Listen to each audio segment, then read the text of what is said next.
नमस्कार, स्वागत है आपका बरेली सिटी न्यूज में। मैं हूं आपके साथ मोनिका भारती। इस वक्त हम मौजूद हो चुके हैं कुमार आदित्य जी के साथ, जो कि लोक जनशक्ति के प्रदेश महासचिव हैं।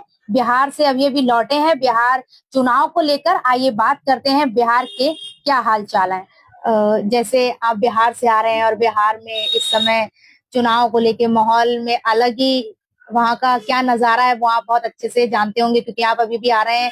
तो क्या माहौल चल रहा है, क्या कुछ बताना चाहेंगे? देखिए, सबसे पहले तो मैं मीडिया बंधुओं का धन्यवाद देना चाहता हूँ कि उन्होंने इतना स्नेह दिया बिहार में। और बिहार से अभी कम से कम मैं कल परसों में ही लौटा हूँ। बिहार में इस समय चुनाव जोर शोर पे चल रहा है और हमारे नेता आदरणीय चिराग पासवान जी की फैन फॉलोइंग सबसे ज्यादा है विश्व में। और बिहार में हम लोगों को 29 सीटें अभी मिली हैं, जिसपे हम लोग ने अपने कैंडिडेट उतारे हैं। निश्चित रूप से हम पूर्ण बहुमत से बिहार में जीतेंगे और आने वाले बिहार को विकासशील और प्रगतिशील की ओर ले जाएंगे। जब बिहार में एक नारा चल रहा है, जानना चाहेंगे क्या नारा है, क्या उद्देश्य है जी उसका? जी जी, आपने बिल्कुल सही सुना है। इस समय बिहार में बिहार फर्स्ट बिहारी फर्स्ट का नारा आदरणीय चिराग पासवान जी ने दिया है।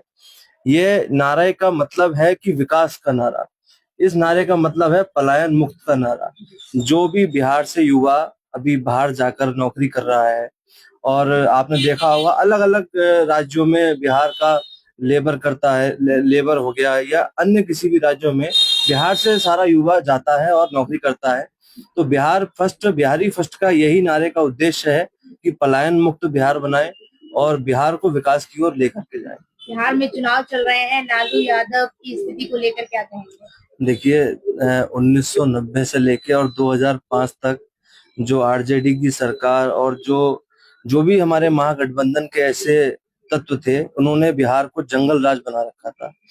बिहार के युवाओं को उन्होंने धोखे में रखा है और बिहार की जनता को उन्होंने बहुत धोखे में रखा। कोई भी विकास का कार्य नहीं कराया, कोई भी ऐसा उद्योग या ऐसी इंडस्ट्री नहीं लगाई बिहार में जिससे बिहार का विकास हो। और भी जो बड़े बड़ा व्यापारी बिहार में आके अपना व्यापार शुरू करना चाहता था, उसको भी इन लोगों ने रोक दिया। और रोका ही नहीं, साथ ही साथ बिहार राज्य की जो मिट्टी है उसको भी दूषित कर दिया। उत्तर प्रदेश में जैसे आपको एक नई जिम्मेदारी मिली है, तो क्या कुछ कहना चाहेंगे, किस तरह से निभाएंगे, क्या प्रायोरिटी रहेंगे आपकी? देखिए, हमारे प्रदेश अध्यक्ष माननीय अरविंद पासवान जी हैं। और ऐसा प्रदेश अध्यक्ष मैं समझता हूं कि कलयुग में कोई बना नहीं होगा। हमारे प्रदेश अध्यक्ष जी की जो देखने की क्षमता, जो नेतृत्व करने की क्षमता है, वो सर्वोपरि है। और मेरा ऐसा मानना है कि हम लोग उन्हीं के नेतृत्व में पूरे प्रदेश में विकास एवं संगठन को खड़ा करेंगे और साथ ही चिराग पासवान जी के हाथों को मजबूत करेंगे। तो जानना चाहेंगे किस चुनाव को लेकर आप कहते जो आपके वहाँ पर ड्यूटी लगाई गई? देखिए, मैं जिला जहानाबाद और मखदुमपुर विधानसभा में गया था, जहाँ पे हमारी लोकप्रिय प्रत्याशी श्रीमती रानी कुमारी जी का जो जनाधार है और जो उनकी लोकप्रियता बहुत है उस विधानसभा में। वो वर्तमान में पार्षद भी हैं, जिला पार्षद। और जिस हिसाब से उनकी मैंने लोकप्रियता वहां देखी, उस हिसाब से मुझे पूरा पूरा विश्वास है कि वो पूर्ण बहुमत से जीतेंगी और चिराग पासवान जी के हाथों को मजबूत करेंगी। अगर बिहार में एनडीए की सरकार बनती है तो क्या मुद्दे रहने वाले हैं? देखिए, अभी तो एक तो सबसे बड़ा मुद्दा रोजगार का ही है। दूसरा है कि हम लोग महिलाओं की सुरक्षा पर भी ध्यान देंगे, महिला सशक्तिकरण। दूसरा, हमारा जो किसान भाई है उसको जो उचित दाम नहीं मिल पाता है फसलों का, उचित दाम दिलवाने का काम करेंगे। जो भी अभी तक ऐसे कार्य हैं वो हम उन सभी कार्यों पर काम करेंगे। इसके साथ साथ वृद्धा पेंशन पे भी हम लोग जोर देंगे। विधवा पेंशन, विधवा महिला हमारी जो पति के खत्म हो जाने के बाद बिल्कुल अपने आप को अनाथ समझती थी, आज नीतीश जी की सरकार का ही ये क्या कहते हैं काम किया है कि 10,000 रुपया देने का नीतीश सरकार ने काम किया है। और इसके साथ साथ सस्ते मकान, आदरणीय चिराग पासवान जी की सोच है कि सस्ते मकान सभी बिहार के एक एक प्रत्येक नागरिक को दिए जाए। जिसके पास आवास नहीं है, जिसके पास अपना बसेरा नहीं है, उसको हम रहने की व्यवस्था की जाए। इस तरह का हमारा पूरा एक public public public private model पे हम लोग काम करेंगे और इसको लेकर के हम आगे बढ़ेंगे। क्या लगता है कि बिहार चुनाव को लेकर चिराग पासवान जी प्रथम रहने वाले हैं? नहीं, बिल्कुल प्रथम रहने वाले हैं। आप आप तो उनका देख रही होंगी आजकल टीवी पे कि कितना जोर शोर से हमारे नेता आदरणीय हमारे राष्ट्रीय अध्यक्ष जी का नाम चल रहा है।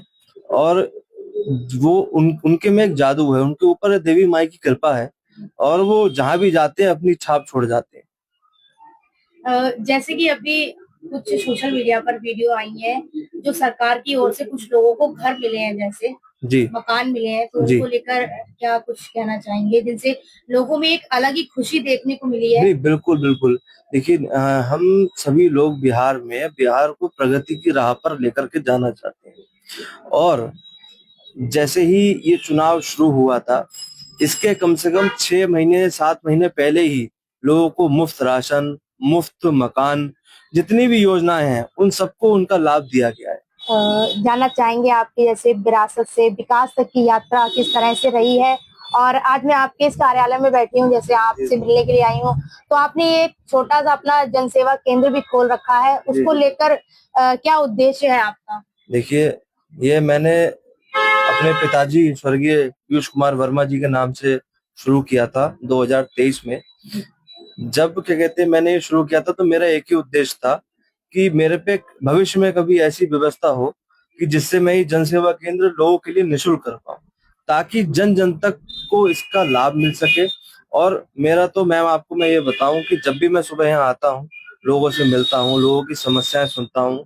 बात ये नहीं है कि जनसेवा केंद्र बहुत सारे हैं, बात ये है कि जनसेवा केंद्र एक ऐसा हमारा केंद्र है, हम यहाँ से लोगों को सेवा भी करते हैं और जिनकी जो परेशानियां होती है उनकी परेशानियों को दूर करने का काम भी करते हैं।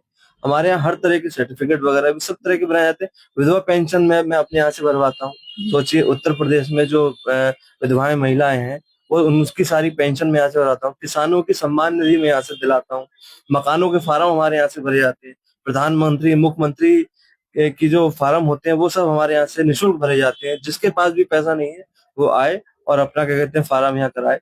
तो यही मेरी एक जनता के लिए सेवा के लिए मैं हमेशा खड़ा रहता हूँ, इसी समर्पण के साथ मैं आगे बढ़ रहा हूँ। अगर आपको उत्तर प्रदेश में मौका मिलता है तो आपको अपने लिए क्या कुछ सोच रखा है कि मुझे ये करना है?